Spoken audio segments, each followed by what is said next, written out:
নমস্কার বন্ধুরা, আশা করি আপনারা সবাই খুব ভালো আছেন আর আপনাদের আশীর্বাদে আমাদের দিনগুলো বেশ ভালোই কাটছে। সকালবেলায় ওর বাবা বেরিয়ে গেল আর আমি পাকুমকে নিয়ে নিচে নেমে এসেছি। এসে ও আবার খুব বায়না করছিল ঠাকুমায়ের ওই ড্রেসিং টেবিলের ওদিকে যাওয়ার জন্য। তাই ওর কার্ডগুলো ওকে দিয়ে ব্যস্ত করে আমি ওপরে এলাম বিছানা গোছানোর জন্য। আর এই দেখুন এতক্ষণ পর কারেন্টটা এলো।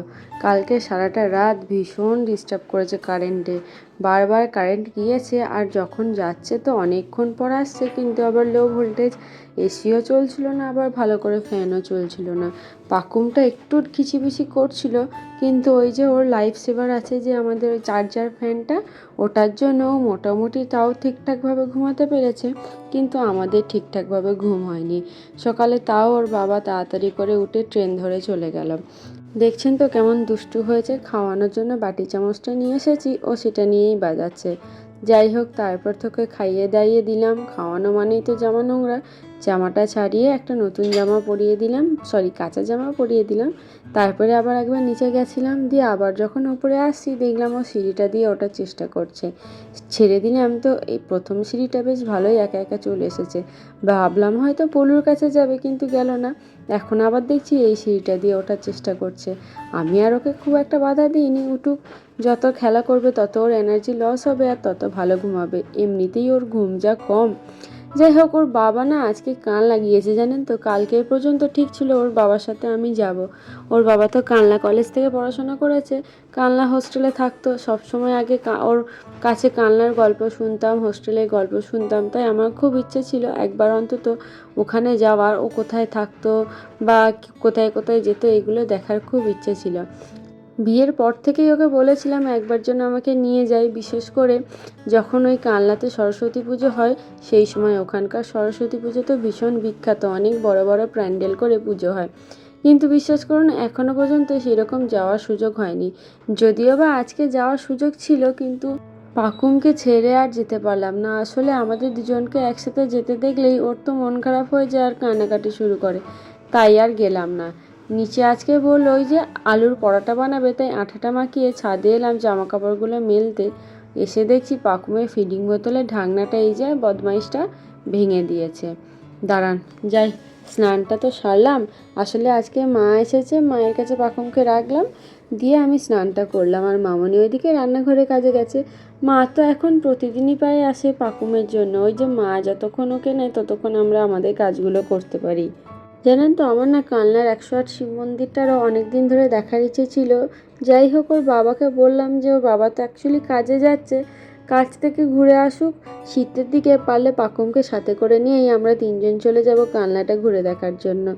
ফুল তুলতে গিয়ে হঠাৎ করে নজর পড়লো এই অ্যাডিনিয়ামটার গাছটার দিকে। এই গাছটা না অ্যাকচুয়ালি থোকা ফুল হয়, কিন্তু এই যে জোর কলম যেখানে করেছে ওখান থেকে আর একটা ডাল বেরিয়েছে, যেটাতে এই সিঙ্গেল পাপড়ির ফুল হয় একদম গোলাপি, আর থোকা ফুলটা একটু লালচে টাইপের। এরপরে যেদিন থোকা ফুল ফুটবে সেই দিন আপনাদেরকে দেখাবো।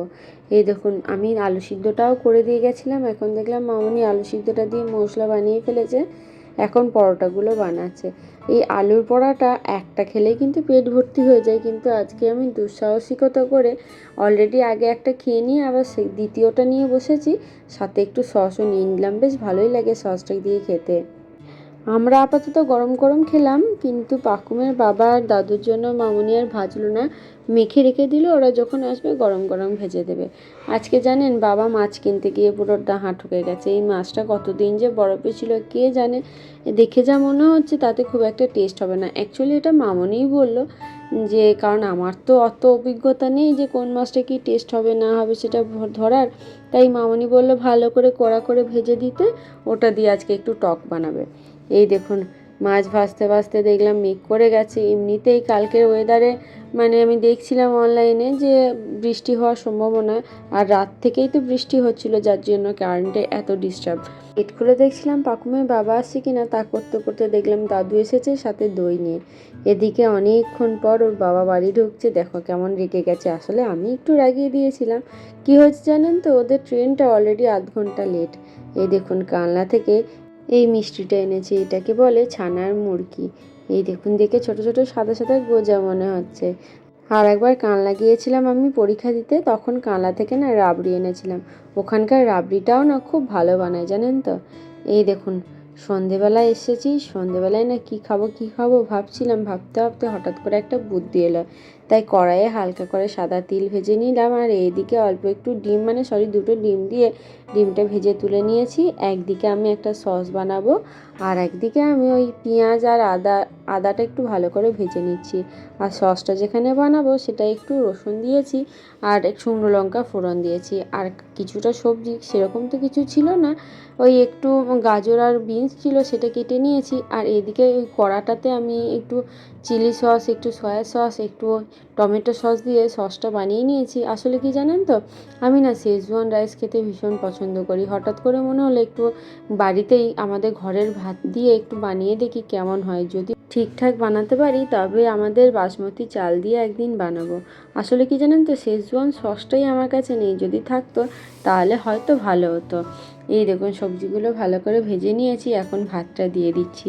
আসলে কি জানেন তো, ওই যে সকালের পরোটার রেশ আমার বিকেল পর্যন্ত কাটেনি। আমি আজকে দুপুরে সেরকম ভাত খাইনি, সন্ধ্যেতেই খিদে লেগে গেছিলো। এই দেখুন এখন সসটা এই যে রাইসটার মধ্যে আমি ঢেলে দিচ্ছি, ভগবানের নাম নিয়ে, জানি না কেমন হবে। এই যে ভাজা ভাজা হয়ে গেছে, এবার ওপর থেকে একটু তিল দিয়ে দেবো। যাই হোক, যদি চিকেন থাকতো তাহলে বোধহয় একটু ভালো হতো, কারণ রেস্টুরেন্টে যেটা খাই সেখানে ডিম, চিকেন, এমনকি চিংড়িও দেয়। যাই হোক, আমি তো শুধু ডিম দিয়ে বানালাম, ব্যাস হয়ে গেছে। রাতে আর আমি খাবো না, এটাই আপাতত এখন খেয়ে নেব। খানিকটা আমি নিয়েছি, আর কিছুটা মামনি আর পাকুমের বাবার জন্য তুলে রেখে দিয়েছি, এসে খেয়ে দেখুক।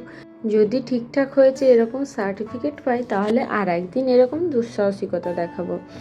এই দেখুন সারা সন্ধ্যেটা মেয়েটা উৎপাত করেছে, তারপরে এখন খাওয়ানোর টাইম হয়েছে, কিন্তু এই যে কী যে শিখেছে, এই চেয়ার ঠেলে ঠেলে হেঁটে হেঁটে বেড়াচ্ছে। এই করতে গিয়ে জানেন তো, যখন চেয়ারটা নিচ্ছে না তখন না ও অটোমেটিক জোরে জোরে হাঁটার চেষ্টা করছে, আর সামনে দিয়ে মুখ থুবড়িয়ে পড়ে যাচ্ছে। নিজের স্পিডটা আর কন্ট্রোল করতে পারছে না। যাই হোক, আস্তে আস্তে হয়তো সব শিখেই যাবে। এখন আর দেরি করবো না, ওর ভাতটা নিয়ে এসে বসবো। জানেন তো, ওকে খাওয়ানো মানে কতক্ষণ, শুধু খাওয়ানো তো হয় না, গোটা ঘর বারান্দা মেজে সব নোংরা করে। আর ধরুন ও যেটা চাইছে সেটা দিচ্ছি না, তাহলে জেদে যে এত কান্নাকাটি করে, তখন থামানোই মুশকিল হয়ে যায়। তার উপরে জানেন, আজকে স্নান করতে গিয়ে কিছুতেই জল থেকে উঠে আসতে চাইছিল না। তখন তো বেশ মজায় মজায় জল ঘাঁটছিল, তারপরে দুপুরে যখন ওকে নিয়ে গিয়ে এসিতে ঢুকিয়েছি, সঙ্গে সঙ্গে দেখছি সর্দি ঝরতে শুরু করে দিয়েছে। দেখি আজকে রাতে আবার কি করে, কারেন্ট বাবাজি জ্বালাবে না পাকুম সোনার নাকের সর্দি জ্বালাবে। ভগবান ভগবান করে যেন কোনো সমস্যাই না হয়, পাকুমও ঘুমায় আর আমরাও নিশ্চিন্তে যেন একটু ঘুমাতে পারি। এই দেখুন ওপরে এলাম, সাথে মিষ্টিটাও নিয়ে আসলাম। ব্যাস কোকো আর পলু খাওয়ার জন্য দেখুন কেমন করছে।